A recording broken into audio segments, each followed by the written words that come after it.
Hope everyone's doing good this morning. I also wanted to quickly say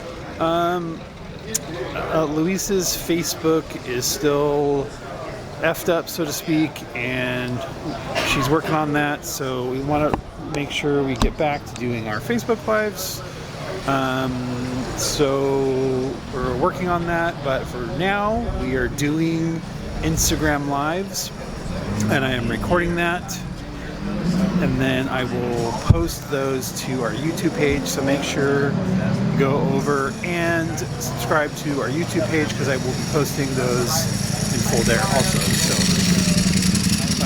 I'm doing the lives here on Instagram, and I apologize because I'm not doing them on Facebook. So long story short, I've never asked why there's a Chevy emblem on this. I'm assuming it's because it has a Chevy motor in it. No, kind of, but the real reason is I've been driving this for almost 50 years, and when I was building it, my son kept putting that Chevrolet emblem in there. Okay. So I kept taking it off, putting it on there, so I finished, just filed it till it fit, just to appease him, and then people got mad, so I liked that they got mad. I just left it on there, so it's been on there for almost 50 years. No way. Yeah, he's 45 years old now.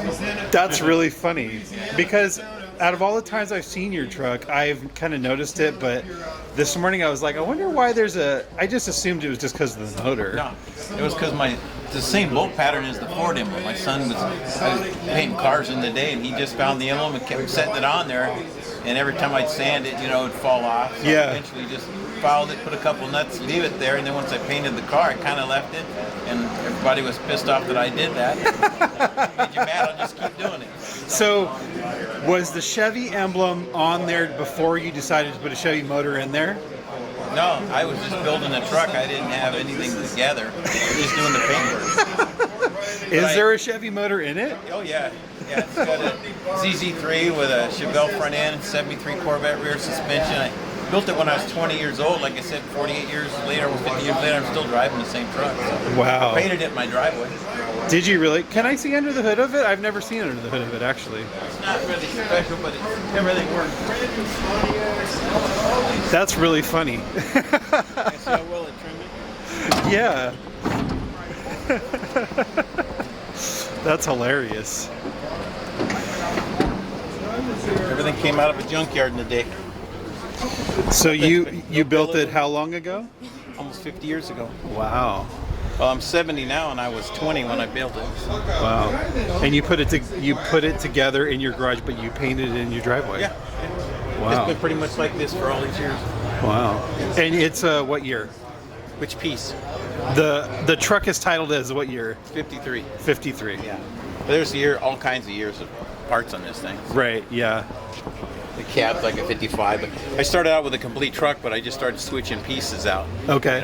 That's how I got the Corvette. A friend of mine rolled his Corvette, so I built a motor for a different Corvette and got the rear end and a Chevy front clip. And I've just been driving it. So.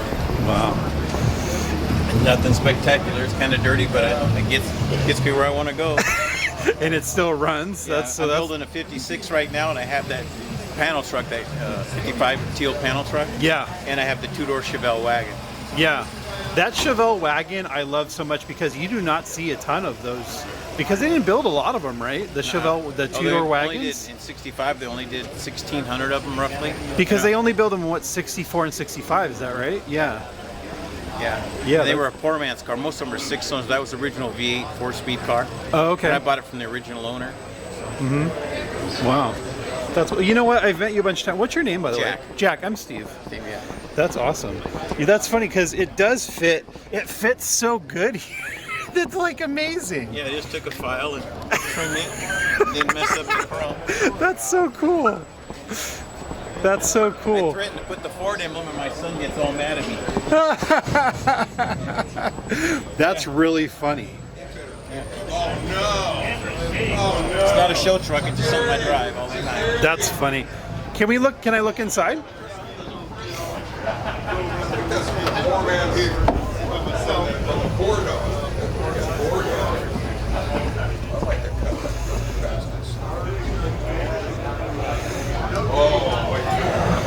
Super nice and super clean.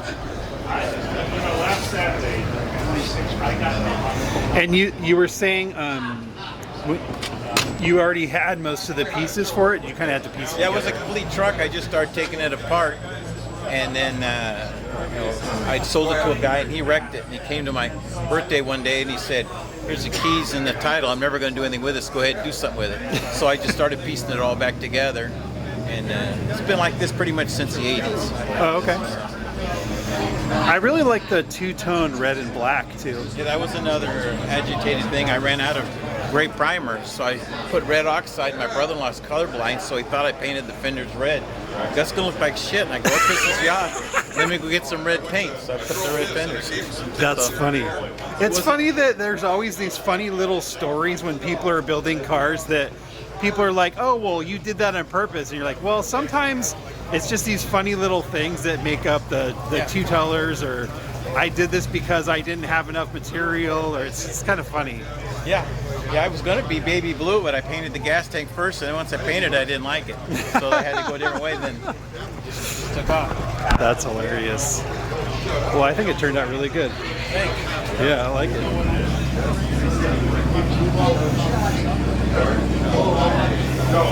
Walker in it. Cool. Thanks, sir. Yeah.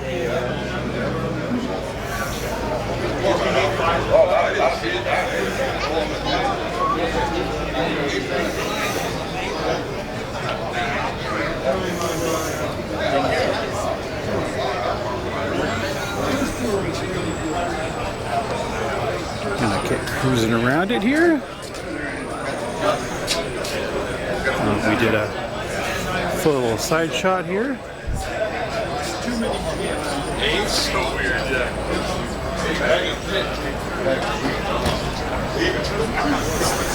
So try to do a front shot also. I don't know which I don't know if we did.